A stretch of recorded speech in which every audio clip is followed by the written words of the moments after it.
Welcome dear students, peace be on to you. This is Shahid Latif, who is working as a senior lecturer at Alpine College, Dehradun in Information Technology Computer Science Department. First of all, dear students, I would like to thank administration, management and my HOD Mr. Praveen sir for giving me an opportunity to teach the students. तो चलिए guys start करते हैं। पहले मैंने आपसे पूछना है कि व्हाट इज ए सॉफ्टवेयर। बेटा आप सिस्टम के अंदर, कंप्यूटर के अंदर जब आप ओपन करते हैं, जब आप कंप्यूटर को ऑन करते हैं, आप कई प्रकार के फाइल्स देखते हैं। आप ऑडियो फाइल देखते हैं, आप फोटोग्राफ्स की फाइल देखते हैं, आप फोल्डर्स के अंदर फाइल्स, बहुत सारे फाइल्स देखते हैं। लेकिन बेटा एक स्पेशल फाइल होती है जिसका नाम होता है sum.exe। देखिए ध्यान से देना, अच्छे से लेक्चर वॉच करना, पहले से अंत तक लेक्चर वॉच कर लेना, क्योंकि अगर पहले इनिशियल स्टेज में आपको प्रोग्रामिंग में कहीं भी दिक्कत लगी तो आगे जाके आपके लिए डिफिकल्ट होगा समझना।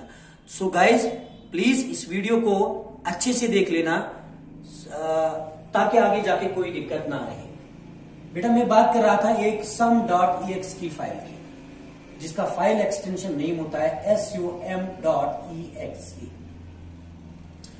sum.exe में बेटा कोई कंफ्यूजन नहीं होनी चाहिए। sum.exe ये एक फाइल एक्सटेंशन नेम है, but this file is a very special and unique file as compare to other files.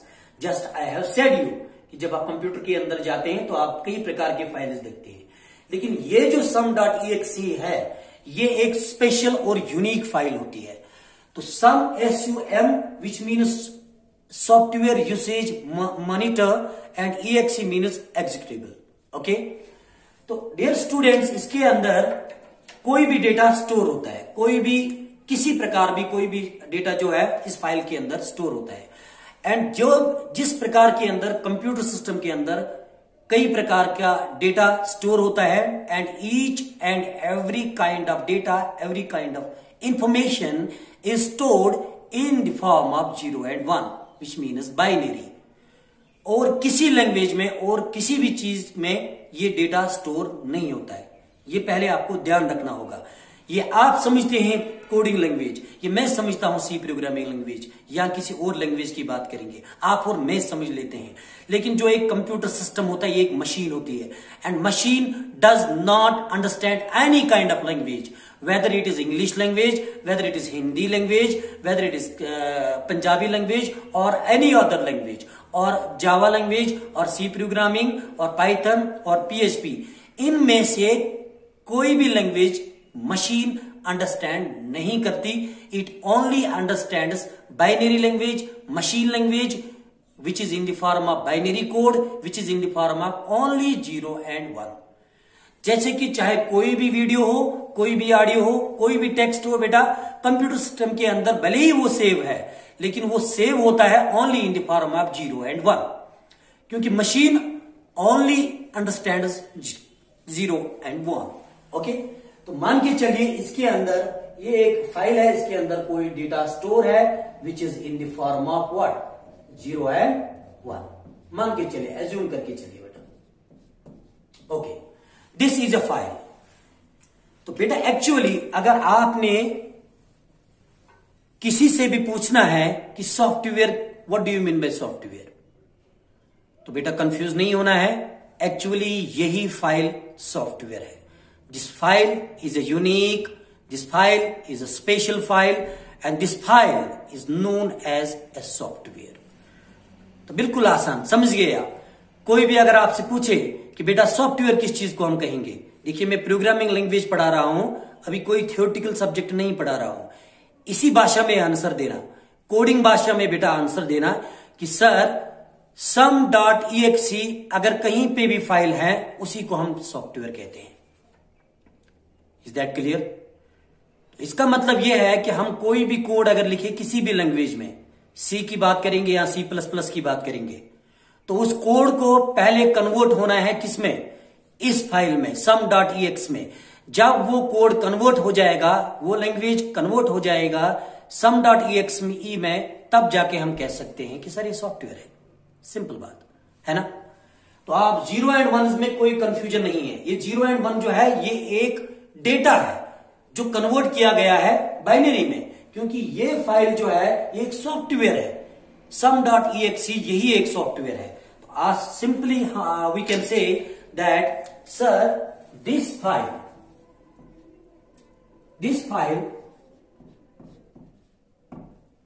is a software. Simple. Now the question is कि सॉफ्टवेयर कितने प्रकार के होते हैं? Software is of two types. The first one is system software and the second one is application software. ठीक है, तो बात करेंगे हम पहले एप्लीकेशन सॉफ्टवेयर की. The first one is application software and the second one is system software.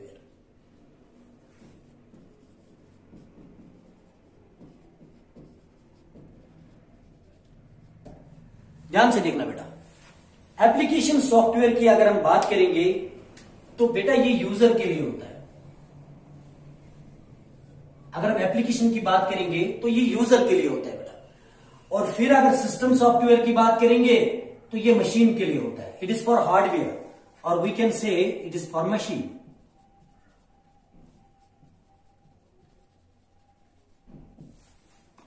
And application software किस लिए होता है बेटा? This application software is for what? For users. आप अपना मोबाइल फोन ओपन कीजिए. मोबाइल फोन पे स्क्रीन पे आपको बहुत सारे सॉफ्टवेयर दिख जाएंगे, जैसे आपका फेसबुक, ट्विटर, इंस्टाग्राम या नोटपैड या आपका एक्सेल या आपका माइक्रोसॉफ्ट वर्ड.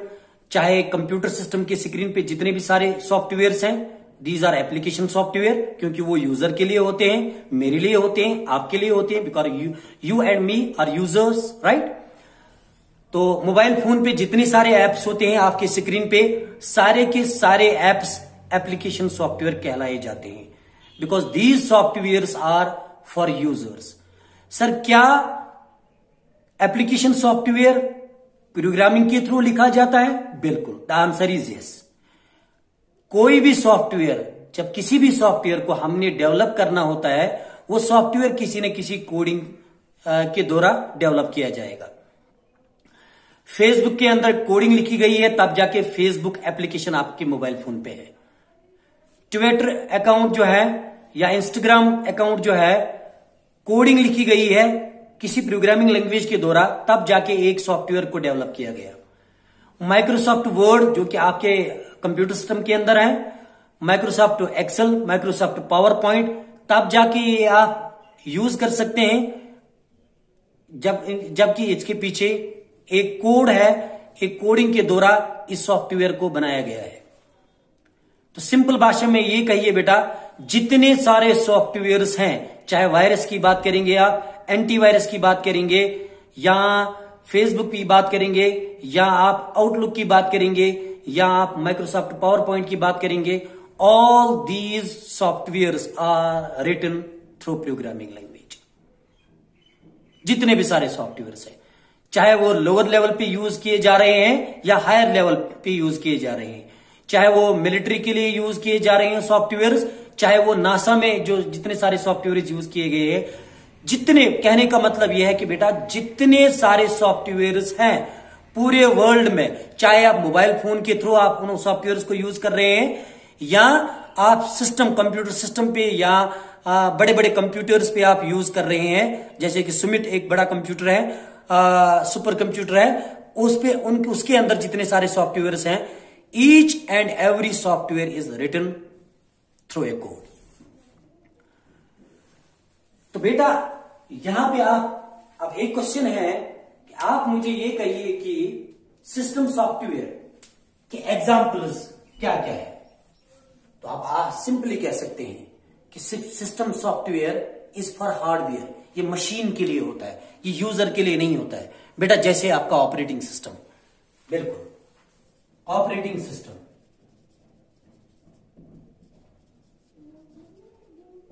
हर कोई मशीन के अंदर ऑपरेटिंग सिस्टम होता है. अगर आप अपने फोन की बात करेंगे, इसके अंदर एक ऑपरेटिंग सिस्टम है, तब जाके आप बाकी एप्लीकेशन यूज कर रहे हैं।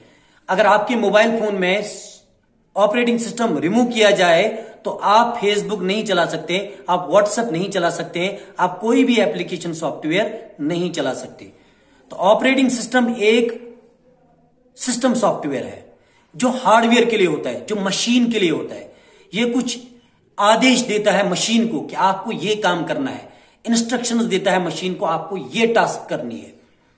ये यूजर के लिए नहीं होता। कौन? सिस्टम सॉफ्टवेयर यानी operating system.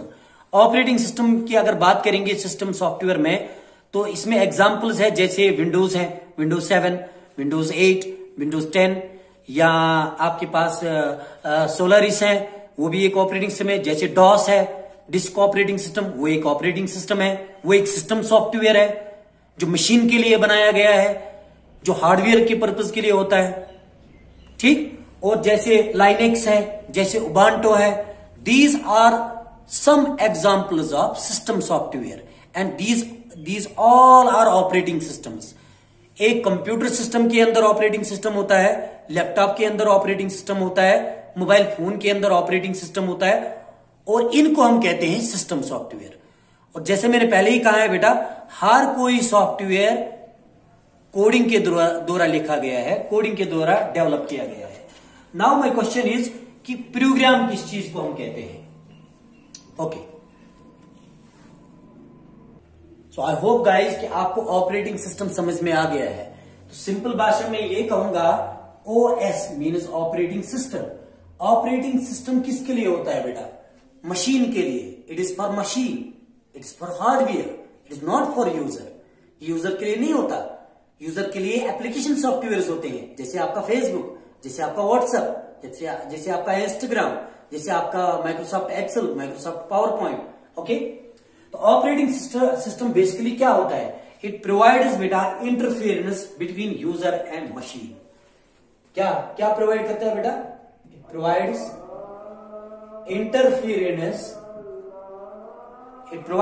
Interference between user and hardware. देखो बेटा, ये आपके इस प्रोग्रामिंग सब्जेक्ट में ऐसा नहीं है कि आपको कहीं नहीं पूछा जाएगा कि ऑपरेटिंग सिस्टम है क्या चीज। समझ रहे हैं मेरी बात? आपको कहीं नहीं पूछा जाएगा कि सिस्टम सॉफ्टवेयर क्या है, एप्लीकेशन सॉफ्टवेयर क्या है।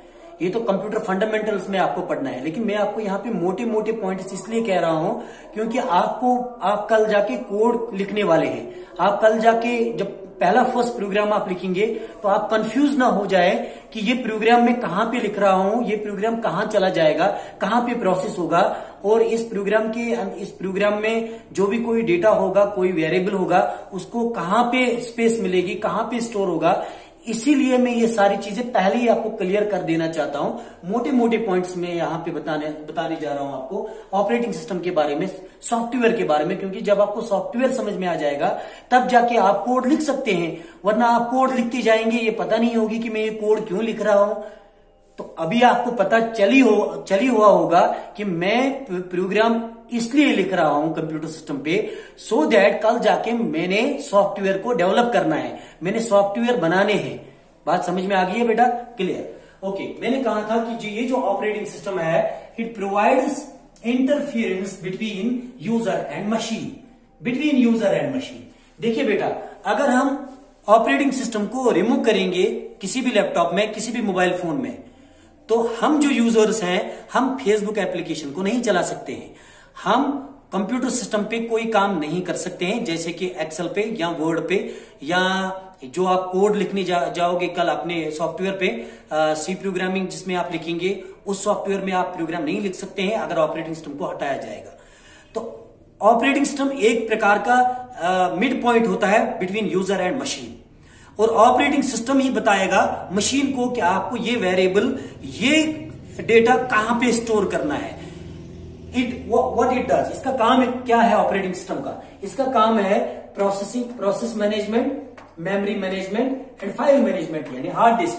यानी आपको सब कल जाके सपोज आपको अरिथमेटिक ऑपरेशन यानी एडिशन या सब्ट्रैक्शन कहां पे करना है, और इस डेटा को कहां पे स्टोर करना है, और इस डेटा को प्रोसेस कैसे किया जाएगा, ये चीजें बताने वाला है ऑपरेटिंग सिस्टम। और यही सब कुछ काम करेगा ऑपरेटिंग सिस्टम कंप्यूटर के अंदर। इन कामों के बारे में आपको पता नहीं चलेगी, आप खाली लिखेंगे, आप कोड लिखेंगे, लेकिन ये पता नहीं होगा कि बैक साइड में ये सारी चीजें कैसी होती हैं। तो that is why I am telling you about what this operating system. I hope कि ऑपरेटिंग सिस्टम आपको समझ में आया होगा। तो बेटा अब हम बात करेंगे प्रोग्राम की। What is a program? Okay sir, हम लिखने वाले हैं सी प्रोग्रामिंग कोड। हम एक प्रोग्राम लिखने वाले हैं। What do you mean by a program? देखो बेटा, सिंपल भाषा में मैं समझाने जा रहा हूं आपको। सपोज मैं एक टीचर हूं, मैं एक स्टूडेंट को कहूंगा बेटा रोल नंबर 3 स्टैंड अप, बाहर जाइए और फिर अंदर आओ। वो रोल नंबर 3 उठकर बाहर जाएगा और फिर अंदर आएगा। तो मतलब क्या है, उसने मेरे इंस्ट्रक्शंस को माना और एक कंप्लीट टास्क हुई। यहां पे मान के चलिए एक टास्क थी उस स्टूडेंट के लिए, तो इसको हम एक प्रोग्राम कहेंगे कोडिंग की भाषा में। कोडिंग की भाषा में जैसे कि बेटा आपको जैसे आप कैलकुलेटर पे करते हैं 5 + 5 तो वो 10 देता है आपका आंसर, यानी एक टास्क करके देता है, एक काम करके देता है। लेकिन वो कैसे आपको ये काम करके देता है, जबकि उस कैलकुलेटर के अंदर एक प्रोग्राम, एक कोड लिखा गया है एडिशन का। वो 5 भी समझता है, वो प्लस भी समझता है कि इन दोनों को मुझे ऐड करना है, और वो समझता है कि ये भी कि मुझे रिजल्ट देना है। तो उसी चीज को हम प्रोग्राम कहते हैं। तो सिंपल भाषा में program is a set of instructions. इसके अंदर इंस्ट्रक्शंस होते हैं। प्रोग्राम के अंदर हमने इंस्ट्रक्शंस लिखने पड़ते हैं।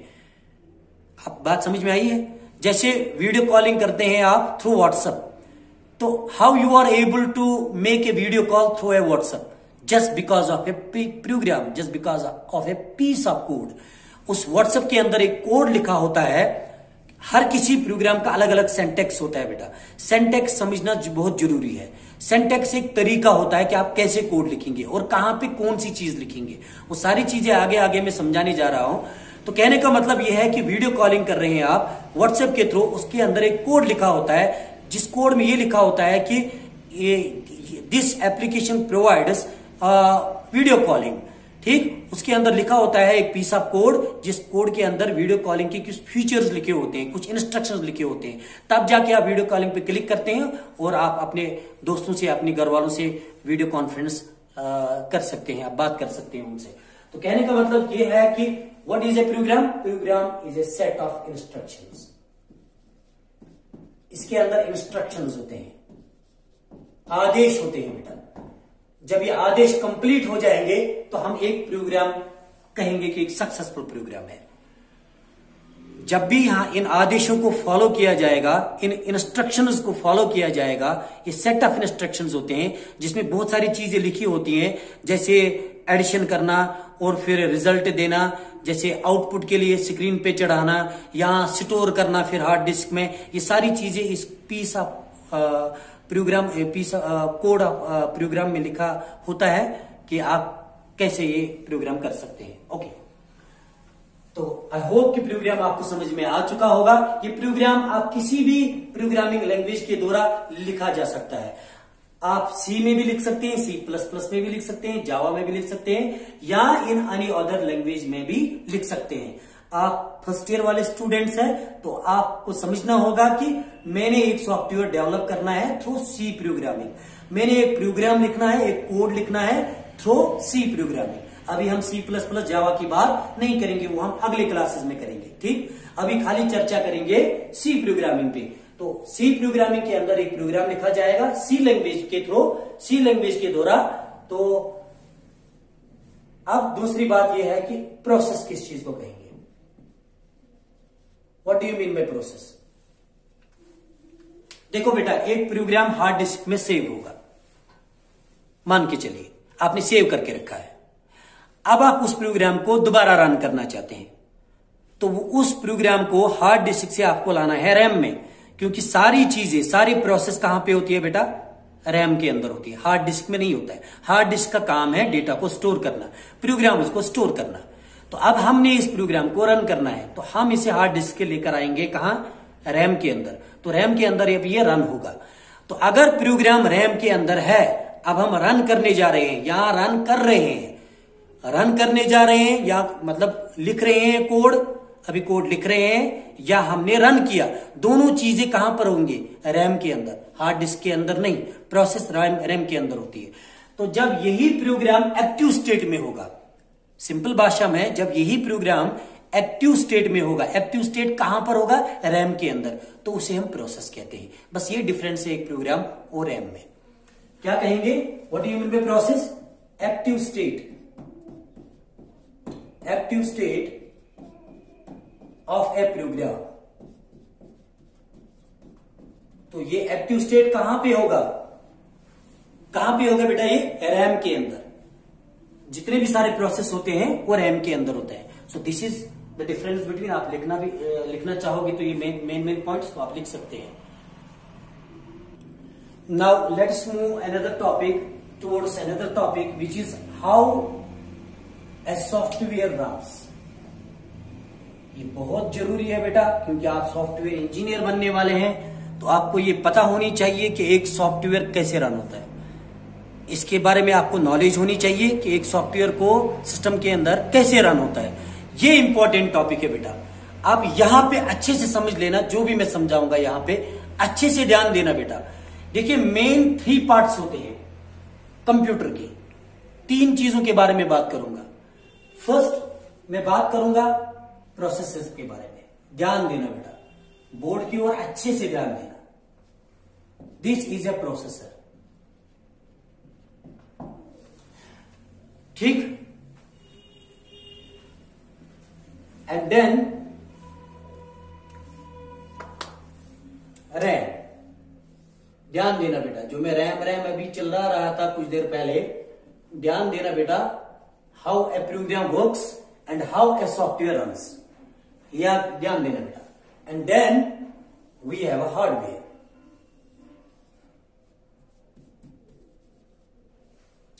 Sorry, this is hard disk. Okay, मैं थ्योरी नहीं समझाने जा रहा हूं बेटा, बल्कि एक तरीका समझाने जा रहा हूं कि ये एक सॉफ्टवेयर कैसे रन किया जाता है, how a software runs.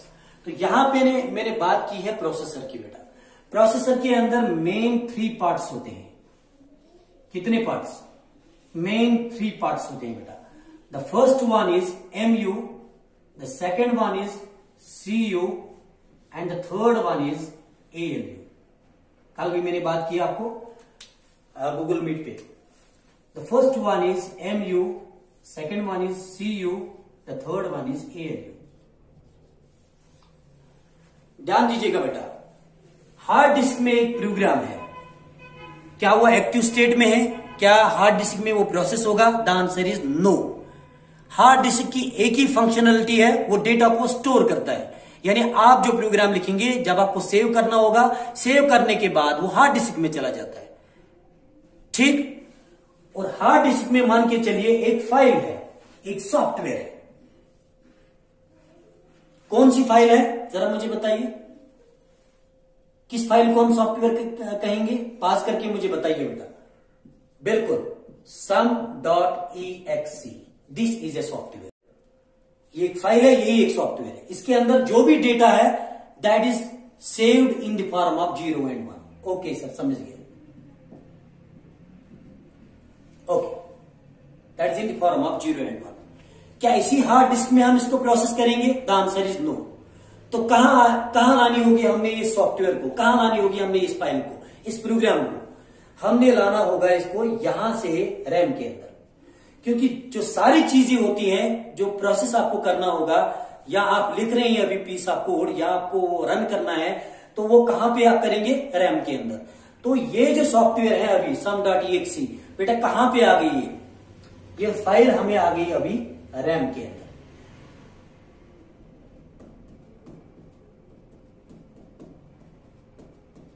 Okay, file अभी, ये प्रोग्राम अभी, ये सॉफ्टवेयर अभी कहां पे है? रैम के अंदर। अब इसे रन करना होगा। आप जानते हैं कि program is a set of instructions. यहां पे कुछ इंस्ट्रक्शंस होंगे और अलग अलग मशीन के अंदर अलग अलग पार्ट की अलग अलग फंक्शनलिटी होती है। ये प्रोसेसर जो होता है, ये मेन चीज होता है किसी भी मशीन के अंदर। हर किसी मशीन के पास प्रोसेसर होता है, अपना प्रोसेसर होता है। चाहे मोबाइल फोन की बात करेंगे या कंप्यूटर सिस्टम की बात करेंगे या नासा में या इसरो में जो कंप्यूटर सिस्टम यूज किए जा रहे हैं फॉर साइंटिफिक पर्पस, वो हर किसी मशीन के अंदर प्रोसेसर होता है और हर किसी मशीन के अंदर रैम होती है, हर किसी के अंदर हार्ड डिस्क होती है, क्योंकि डेटा को स्टोर भी करना है, डेटा को रन भी करना है और डेटा को जो है उसको कंट्रोल भी करना होगा, उसको इंस्ट्रक्शंस के द्वारा वो चलाना होगा आगे, तो इसके लिए प्रोसेसर भी जरूरी होगा। ठीक है बेटा, तो ये जो फाइल है ये अब आ जाएगा कहां पे, प्रोसेसर के अंदर। There are main 3 important parts, main 3 parts in processor, MU memory unit, CU control unit, ALU arithmetic logical unit. Okay बेटा, तो यहां पर ये मुझे बताइए बेटा कि MU क्या काम करेगा यहां पे। सिंपल, वेरी गुड, MU आप समझ गए, MU का मतलब मेमोरी यूनिट। तो क्या करेगा ये बेटा, ये जो MU पार्ट है इसके अंदर रजिस्टर्स होते हैं बेटा, रजिस्टर्स आगे आप पढ़ेंगे अच्छे से, लेकिन यहां पे मोटा पॉइंट ध्यान देना, रजिस्टर्स वो होते हैं जो बिट को स्टोर करते हैं, यानी जो डेटा को स्टोर करते हैं। मेमोरी यूनिट है तो ऑब्वियसली जो भी चीजें हमने स्टोर करनी होगी वो कौन सा पार्ट कराएगा स्टोर, MU। जब तक हम रैम के अंदर लिखते जाएंगे वो डेटा जो हम लिखेंगे वो कहां पे स्टोर होगा, कौन होल्ड करेगा उस डेटा को, मेमोरी यूनिट ब्लॉक, ये वाला पार्ट MU। ओके सर समझ गए, ये बना हुआ होता है रजिस्टर्स का, इसके अंदर सेट ऑफ रजिस्टर्स होते हैं। और रजिस्टर्स कौन सी चीज होते हैं, मोटा सा पॉइंट मैंने अभी बोला, रजिस्टर्स ही स्टोर करते हैं डेटा, यानी बिट्स को स्टोर करता है। ठीक, कुछ रजिस्टर 16 बिट के होते हैं, कुछ 32 बिट के होते हैं, कुछ 64 बिट्स के होते हैं। अगर ये 16 बिट्स का रजिस्टर है, मान के चलिए यहां पे, तो एक रजिस्टर अगर 16 बिट का रजिस्टर है तो वो 16 0 एंड 1 को होल्ड करेगा। बात समझ में आ रही है, 16 डिजिट्स को, यानी 16 0 1 0 1 आप 16 करके जाइए तो उसको हम 16 बिट रजिस्टर मानते हैं। Okay, now second part is control unit. This control unit क्या करता है बेटा, circuit that reads instructions and decode it. ध्यान देना, ये वाला पॉइंट CU, ये एक सर्किट है बेटा, this is a circuit which reads, क्या रीड करता है, इंस्ट्रक्शंस।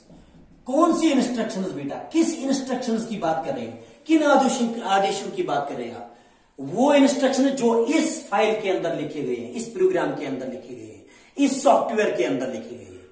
देखो कंफ्यूज मत होना, फाइल प्रोग्राम और सॉफ्टवेयर में कंफ्यूज मत होना बेटा।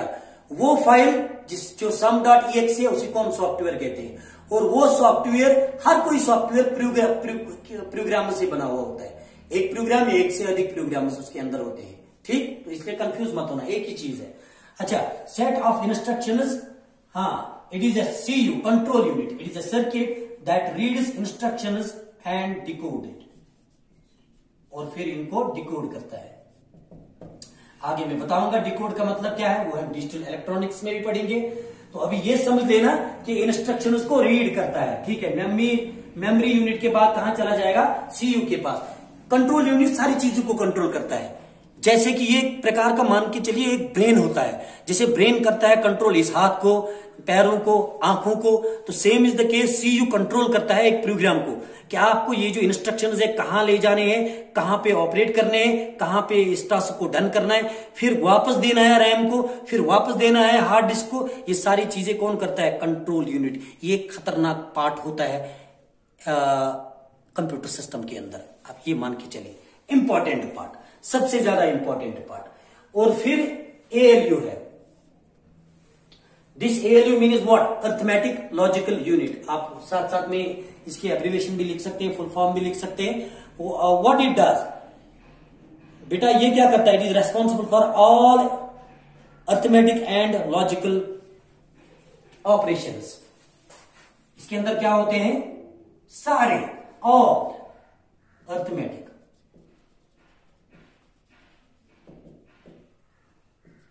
And logical operations.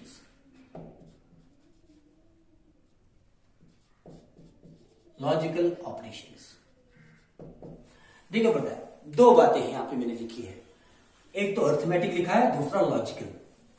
ठीक है सर, हम समझ गए। ये जो एएलयू वाला पार्ट है ये कौन सा ऑपरेशन करते हैं, अर्थमेटिक और लॉजिकल। लेकिन ये सर अर्थमेटिक का मतलब क्या है?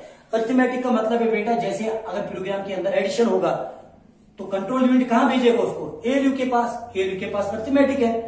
अर्थमेटिक में क्या होगा? एडिशन होगा, और क्या होगा? सबट्रैक्शन होगा, और क्या होगा बेटा? डिवीजन होगा, और क्या होगा? मल्टीप्लिकेशन। अगर ये ऑपरेशन करने होंगे एक प्रोग्राम के अंदर, ये टास्क होगा, एक इंस्ट्रक्शन होगी, तो कहां पे किया जाएगा? एएलयू के अंदर। और लॉजिकल ऑपरेशन इसका मतलब क्या होता है? आगे आगे आप पढ़ेंगे। जैसे कि एंड ऑपरेशन करना होगा, जिसमें हम मल्टीप्लिकेशन, जैसे 0 multiply 0 equal to 0, 0 multiply 1 equal to 0, 1 multiply 1 equal to 1। वो ऑपरेशन कहां होगा? एएलयू के अंदर। कौन करेगा? Logical operation. बात समझ में आ रही है? एएलयू के अंदर क्या करेगा? ये लॉजिकल ऑपरेशन। लॉजिकल ऑपरेशन का मतलब जैसे एंड, जैसे और, ठीक है ना, एटसेट्रा, जैसे नॉट। बात समझ में आ रही है? These are called logical operations. और अर्थमेटिक ऑपरेशंस आप समझ चुके हैं, जैसे addition, subtraction, multiplication. I hope कि यहां पर इन तीनों पार्ट्स में कहीं पर भी आपको कोई दिक्कत नहीं है। आप समझ चुके हैं कि सर हाँ, आपने सही बात बोली है कि जो प्रोग्राम होता है, जो एक सॉफ्टवेयर होता है, वो पहले हार्ड डिस्क में होता है। हार्ड डिस्क के अंदर फिर वो, अगर हमने इसको कुछ रन करना होगा या प्रोसेस करनी होगी, फिर वो रैम में लाना होगा। रैम एक वोलेटाइल मेमोरी है। तो फिर ये कहां पे कंट्रोल, कहां पे होगा, मेमोरी कहां पे देगा, इस किसी भी डेटा को कहां पे एलोकेट करेगा मेमोरी, ये पार्ट प्रोसेसर के अंदर होगा। ये प्रोसेसर के अंदर होगा। प्रोसेसर 3 पार्ट्स के बने हुए होता है। The first one is MU, CU, ALU. आप एक एक पार्ट समझ चुके होंगे कि क्या, कौन सा पार्ट कौन सा काम कर रहा है। Is this clear? नाउ हम बात करेंगे कि हम अब सर ठीक है, अब हमें पता चला कि एक सॉफ्टवेयर कैसे रन होता है। तो अब हम आगे बात करेंगे कि हम एक सॉफ्टवेयर को कैसे डेवलप कर सकते हैं सी प्रोग्रामिंग के अंदर। अब हुई ना बात, अब हम धीरे धीरे अपने टॉपिक की ओर बढ़ रहे हैं। अब ये आपका सिलेबस नहीं है बेटा, लेकिन मैं आपको समझा रहा हूं, कल जाके आप कंफ्यूज ना हो कि आप जो कोड लिख रहे हैं वो कहां पर होगा, ये ऑपरेशन कहां पे होगा। कल जाके आप प्रोग्राम में लिखेंगे लॉजिकल ऑपरेशन, एंड का यूज करेंगे, और का यूज करेंगे, नॉट का यूज करेंगे, जॉर का यूज करेंगे, या आप एडिशन का यूज करेंगे, सब्ट्रैक्शन का यूज करेंगे, या आप समझेंगे कि इस डेटा को मैंने, इस वेरिएबल को मैंने मेमोरी देनी है, तो आप कंफ्यूज हो जाएंगे कि ये सारी चीजें अंदर कैसे हो रही है। तो अब मैंने आपको एक एक करके समझाया है, आप कंफ्यूज नहीं होंगे। आप एकदम से समझेंगे कि हाँ, अर्थमेटिक के लिए, लॉजिकल के लिए एएलयू है, और ये कंट्रोल करता है, डिकोड करता है, ये ट्रांसलेट वगैरह वगैरह जो करता है ये करता है। सीयू ये भी समझ गए, और मेमोरी को एलोकेट करना होगा तो वो कौन सा पार्ट कर रहा है? एमयू। अब आप समझ चुके हैं। Is that clear? ओके। तो ओके डियर स्टूडेंट्स, तो अब हम समझेंगे बेटा कि एक सॉफ्टवेयर को कैसे डेवलप किया जाएगा सी के द्वारा, सी लैंग्वेज के द्वारा। ठीक, तो क्यों महत्वपूर्ण है कि सी प्रोग्रामिंग का कोड सीखना? क्योंकि इसके थ्रू आप एक सॉफ्टवेयर को डेवलप कर सकते हैं। तो कैसे आप एक सॉफ्टवेयर को डेवलप कर सकते हैं बेटा, ये समझ लेना यहां पे बहुत जरूरी है। तो मैंने बेटा पहले यहां पे लिखा, एक प्रोग्राम लिखा है, एक फाइल है जो कि सी के अंदर लिखी गई है। ठीक, इसके द्वारा एक कोड लिखा गया है। ये आगे आगे हम पढ़ेंगे, जब हम पहला प्रोग्राम करेंगे तो ये चीजें सब, सारी चीजें क्लियर हो जाएंगे। तो बेटा फिलहाल यहाँ पे एक फाइल है, ये सॉफ्टवेयर नहीं है। क्यों? क्योंकि आप समझ गए कि सर ये sum.c है, मतलब एक फाइल है, एक प्रोग्राम है जो कि सी के द्वारा लिखा गया है, ना कि एक सॉफ्टवेयर है। सॉफ्टवेयर आप समझते हैं कौन है? sum.exe, जिसका फाइल एक्सटेंशन नेम sum.exe होगा बेटा, that is a software. But ये अभी सॉफ्टवेयर नहीं है, this is simply a file which is written in what? C programming language. Okay, तो बेटा एक प्री प्रोसेसर हमें यहां पे काम आएगा। बेटा ये एक प्री प्रोसेसर जो है, दिस इज ए सॉफ्टवेयर, ये याद रखना, कंफ्यूज मत होना प्री प्रोसेसर में। प्री प्रोसेसर एक सॉफ्टवेयर है, सॉफ्टवेयर के अंदर ही सॉफ्टवेयर को डेवलप किया जाएगा बेटा, ये याद रखना। जैसे आप प्रोग्रामिंग लिखते हैं एक सॉफ्टवेयर के द्वारा, एक सॉफ्टवेयर को डेवलप करना होगा तो हमें किसी एक और सॉफ्टवेयर की आवश्यकता पड़ेगी वहां पे, जहां पे हम एक सॉफ्टवेयर को डेवलप कर सकते हैं। Okay, this pre processor is a what? Software. बेटा ये प्री प्रोसेसर क्या करता है? एक मोटा मोटा पॉइंट में बोलूंगा बेटा, जितने सारे स्टेटमेंट्स होंगे जो हैश सिंबल से स्टार्ट होंगे, ये उन चीजों को, उन स्टेटमेंट्स को हैंडल करता है। व्हाट? डज ए प्रोसेसर, क्या करता है प्री प्रोसेसर? सिंपल भाषा में, प्री प्रोसेसर हैंडल्स दो statements which starts with what? Hash symbol. जितने सारे स्टेटमेंट्स हैश सिंबल से स्टार्ट होंगे वो इन चीजों को हैंडल करता है, वो इन चीजों के बारे में हैंडल करता है। और कैसे हैंडल करता है बेटा? हेडर फाइल से। हेडर फाइल यहां पे काम आएगा बेटा, क्योंकि हेडर फाइल के अंदर ही इन हैश सिंबल स्टेटमेंट्स का अर्थ होगा, यानी मीनिंग होगी, वो इस हेडर फाइल को पता होगी। और ये किसके टच में रहेगा? प्री प्रोसेसर के टच में, जो कि एक सॉफ्टवेयर है। तो ये इन हैश सिंबल स्टेटमेंट्स को बाहर निकालेगा, जैसे यहाँ पे हैश इंक्लूड स्टूडियो डॉट है, तो इनको बाहर निकालेगा। तो यहाँ पे एक फाइल रहेगी बेटा sum.i, ये प्री प्रोसेसिंग फाइल होती है। इसके अंदर कोई भी हैश स्टेटमेंट नहीं होता है। क्यों नहीं होता है? क्योंकि वो पहले ही प्री प्रोसेसर ने बाहर निकाले। क्यों निकाले? क्योंकि उनका अर्थ हेडर फाइल के अंदर होता है। तो ये फाइल अब आगे जाएगी कंपाइलर के पास। कौन सी फाइल? ये प्री प्रोसेसिंग फाइल। क्या यहाँ पे हैश स्टेटमेंट्स वो स्टेटमेंट्स है जो हैश से स्टार्ट होने वाले नहीं है? क्यों? क्योंकि वो ऑलरेडी प्री प्रोसेसर ने बाहर निकाले हैं, क्योंकि हेडर फाइल के अंदर उनकी मीनिंग ऑलरेडी है, उनका अर्थ पता है अब। ठीक, तो ये जो प्री प्रोसेसिंग फाइल है अब ये चली जाएगी कंपाइलर के पास। क्यों कंपाइलर के पास चली जाएगी? क्योंकि इस प्री प्रोसेसिंग फाइल को कन्वर्ट करना होगा ऑब्जेक्ट फाइल में, ये बहुत जरूरी है। तो एक प्री प्रोसेसिंग फाइल को कन्वर्ट करना, उसके लिए हमें एक सॉफ्टवेयर की आवश्यकता पड़ेगी, and that software is none other than a compiler, because compiler is a software. जैसे कि प्री प्रोसेसर एक सॉफ्टवेयर है, लेकिन दोनों अलग प्रकार के सॉफ्टवेयर्स हैं।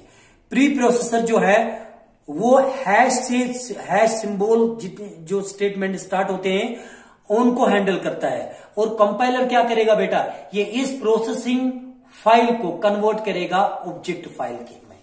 ठीक बेटा, ये ऑब्जेक्ट फाइल में कन्वर्ट करेगा। Okay, that's fine. तो ये इसे यहां पे ट्रांसलेट करेगा प्री प्रोसेसिंग फाइल को इनटू ऑब्जेक्ट फाइल में। तो इसने अब ऑब्जेक्ट फाइल में कन्वर्ट कर दिया यहां पे। ठीक, तो अभी भी ये जो sum.obj है ये अभी भी सॉफ्टवेयर नहीं है बेटा। सॉफ्टवेयर क्या है? sum.exe, ये एक फाइल है बेटा। लेकिन इस फाइल के अंदर कुछ ऐसे शब्द होंगे जो ऑपरेटिंग सिस्टम अंडरस्टैंड नहीं करेगा। जैसे कोई ऑपरेटिंग सिस्टम लाइनक्स है या विंडोज है, शायद इसके अंदर ऐसा कोड है कि ऑपरेटिंग सिस्टम अंडरस्टैंड नहीं करेगा। तो इसके लिए इसे लिंकर की आवश्यकता पड़ेगी। किसकी? लिंकर की। लिंकर क्या है बेटा? यहां पे लिंकर एक सॉफ्टवेयर है। बिल्कुल, प्री प्रोसेसर एक सॉफ्टवेयर है, कंपाइलर एक सॉफ्टवेयर है, और लिंकर एक सॉफ्टवेयर है। तीनों का अलग अलग काम है। प्री प्रोसेसर का काम है हैंडल करना वो स्टेटमेंट जो है सिंबल से स्टार्ट होते हैं, और कंपाइलर का काम है ट्रांसलेट करना इस फाइल को, यानी प्री प्रोसेसिंग फाइल को कन्वर्ट करना किसमें? ऑब्जेक्ट कोड में। तो जब इसने कन्वर्ट किया इसे ऑब्जेक्ट कोड में, तो ऑब्जेक्ट कोड के अंदर यानी इस ऑब्जेक्ट फाइल के अंदर ऐसा कोड होगा जिसका माने ऑपरेटिंग सिस्टम नहीं समझता। तो इसके लिए इसे लिंकर की आवश्यकता पड़ेगी। तो लिंकर कहां से ये वो खींच कर लाएगा? वो ऑलरेडी मीनिंग कहां होगी बेटा? लाइब्रेरी फाइल के अंदर। लाइब्रेरी फाइल के अंदर उन कोड्स की मीनिंग होगी जो ऑब्जेक्ट फाइल के अंदर है। तो इसे आवश्यकता पड़ेगी किसकी? लाइब्रेरी फाइल की। तो किसके द्वारा लाएगा लाइब्रेरी फाइल के अंदर वो उन कोडिंग की मीनिंग, उन शब्दों का अर्थ लिंकर के थ्रू। तो जब ये लाएगा तो वो अंत पे कन्वर्ट करेगा इसे एक सॉफ्टवेयर में sum.exe फाइल में। तो बेटा इस प्रकार हम एक सॉफ्टवेयर को डेवलप कर सकते हैं। I hope you understand. यहां पे आपको कहीं पर भी दिक्कत नहीं है। क्या sum.c में कोई दिक्कत है? नहीं है, क्योंकि यहां पे sum.c के अंदर वो कोड है जो C प्रोग्रामिंग में लिखा गया। ओके, फिर प्री प्रोसेसर की मैंने बात की है। प्री प्रोसेसर यहां पे यूज होगा। क्यों यूज होगा बेटा प्री प्रोसेसर? क्योंकि यहां पे हैश से होने वाले ऐसे स्टेटमेंट्स हमने लिखे सी प्रोग्राम में जिनको यहां पे हटाना जरूरी है, और उनकी मीनिंग कहां पे है बेटा? हेडर फाइल के अंदर। जब हटाया तो ये एक प्रोसेसिंग फाइल हमारे पास आई। इस प्रोसेसिंग फाइल के अंदर अभी भी सी का कोड है बेटा, लेकिन हैश से स्टार्ट होने वाले स्टेटमेंट्स नहीं है। तो इस प्रोसेसिंग फाइल को कन्वर्ट करना जरूरी है ऑब्जेक्ट फाइल में। अगर आपको एक सॉफ्टवेयर डेवलप करना है सी के अंदर, तो हमें कंपाइलर की आवश्यकता पड़ेगी। कंपाइलर एक सॉफ्टवेयर है जो ट्रांसलेट करेगा प्री प्रोसेसिंग फाइल को किसमें, ऑब्जेक्ट कोड में। ये ऑब्जेक्ट फाइल है यहाँ पे। अब ऑब्जेक्ट फाइल के अंदर ऐसे कुछ शब्द है जिनका अर्थ डायरेक्ट ये नहीं समझ सकता, ठीक है, जिनका डायरेक्ट अर्थ ये ऑपरेटिंग सिस्टम नहीं समझ सकता। तो हमें क्या किसकी आवश्यकता पड़ेगी, लिंकर की। क्यों, लिंकर की वजह से हम उन शब्दों का अर्थ पता कर सकते हैं जो लाइब्रेरी फाइल के अंदर होंगे। तो लाइब्रेरी फाइल यहाँ पे टच में रहेगी और आप जाके इस ऑब्जेक्ट कोड को लिंकर के द्वारा कन्वर्ट किया जाएगा sum.ex में, जो कि एक सॉफ्टवेयर है। तो आपने सॉफ्टवेयर डेवलप किया है, बस अब आपको आगे ये सीखना है कि कोड कैसे लिखेंगे। बाकी यहाँ पे आपको सारी चीजें समझ चुके हैं कि एक सॉफ्टवेयर को सी के अंदर हम कैसे डेवलप करेंगे बेटा, क्योंकि वहां पे आप हैश से स्टार्ट होने वाले स्टेटमेंट्स लिखेंगे, वहां आप बाकी इंस्ट्रक्शंस लिखेंगे, वो फिर ऑब्जेक्ट फाइल में कन्वर्ट करना होगा और फिर अंत पे एक सॉफ्टवेयर आप डेवलप कर सकते हैं बेटा। आई होप कि आप समझ चुके होंगे। अगर आपको ये लिखना होगा तो बेटा आप आराम से लिख सकते हैं, स्क्रीन को पास करके आप लिख सकते हैं। Thank you very much.